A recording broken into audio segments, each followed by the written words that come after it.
And last Thursday, the British government boasted that it was winning the fight against knife crime. It put out this statement: record number of knives taken off streets as knife murders plummet. But just 2 days later, on Saturday, this man armed with a long knife got on board a London-bound train and over 14 minutes allegedly stabbed 11 people, leaving one near death. Now, terrorism has not been ruled out, but the British-born suspect told passengers the devil is not going to win, suggesting to me a nutter. Joining me from London is writer, broadcaster and commentator Esther Kraku. Esther, great to see you again. What more do you know? Is this just one of those, awful random things that could happen anywhere, or part of some pattern? It's very far from random, and unfortunately, this is a pattern that we're seeing in public life here in Britain now, where it feels like nothing is safe. Like clockwork, about 48 hours after this incident, we're now seeing reports that this person was well known to the authorities and had a history of mental health struggles. Well, I'd like to draw people's attention back to Valdo Callaghan, who was a man who decided to stab 3 people, including 2 university students in Nottingham, to death. Because voices in his head told him to. He was also well known to authorities and had a history of mental illness, and went to stand outside MI5 in London, begging them to arrest him.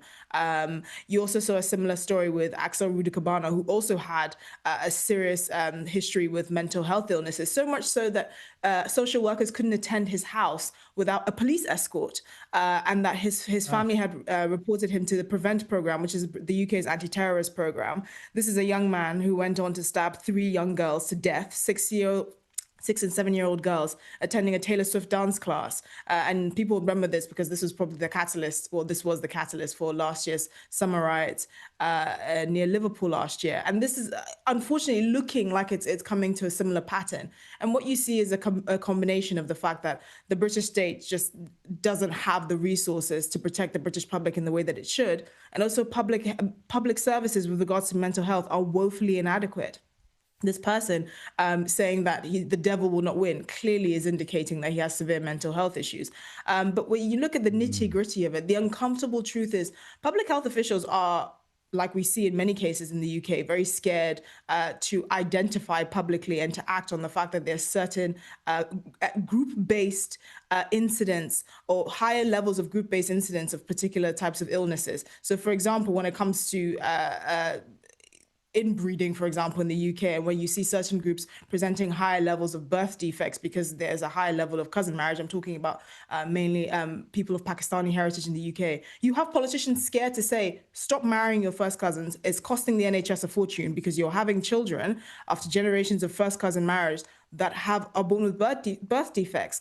And in the case of black males in the UK, they show an incident rate of schizophrenia 6 to 9 times higher than the general population. So this is something that public health officials should feel comfortable saying, and saying that we need to adapt our public health strategy to make sure that it targets people that are most likely to be at risk of this. If you have people that are not taking their medication, that have access to basic knives and can go on trains and stab people, I mean, the British state is failing on every single level. And I feel particularly pained by this because the train, and this happened on, is a train that I take home all the time from King's Cross. And it's one of the reasons why people like me stop taking the trains at certain times of the night in the UK, because it feels very unsafe. And this is not something that's surprising, which is deeply, deeply saddening to me.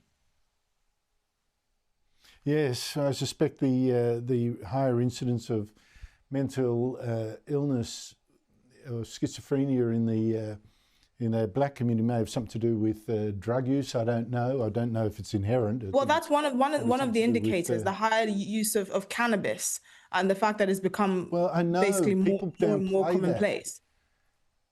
I know. I wonder why we've, sort of see so many people minimising the risk of marijuana use. Like, oh, it's just a soft drug. No, there is a link, and I think we ought to be a bit frank about it.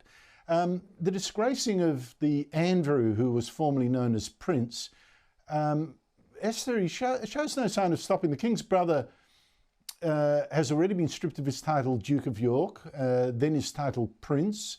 He's been evicted from his home, the Royal Lodge. Now the King wants Andrew, who we now have to call Mr. Andrew Mountbatten Windsor, of his last honorary military title, Vice Admiral of the Navy. And this is after, allegations sleeping with underage women, rorting, even corruption. How much further can this bloke fall? I don't think there is an end in sight, unfortunately. I mean, this is probably the least of his worries, having his honor stripped from him. He could be facing prosecution in the US, for example.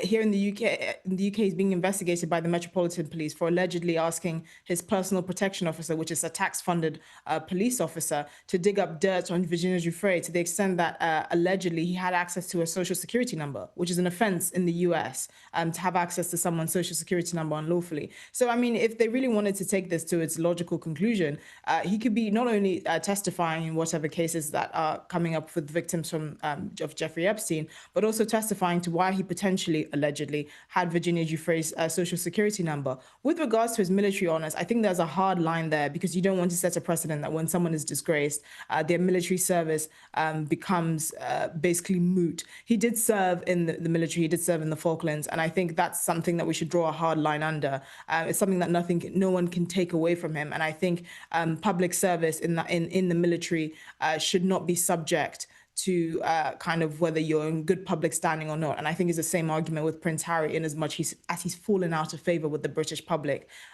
He does still deny the allegation. So it's important to remember this is a man who's claiming his innocence. And while I completely understand that his behavior has been totally selfish and inappropriate, and he's a man of very poor judgment, I think there should be a line in the sand somewhere. And I think at the moment the last thing they can let him do is to face any kind of any kind of investigations or criminal implications of this as an independent private citizen, and not to kind of throw money at it from the royal family like he did when he settled with Virginia Giuffre.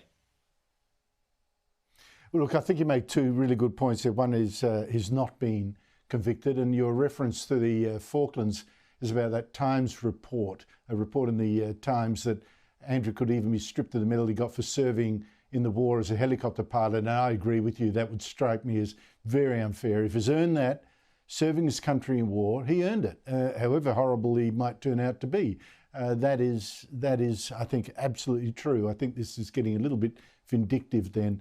Esther Kraku, thank you so much indeed for your time. Really appreciate it.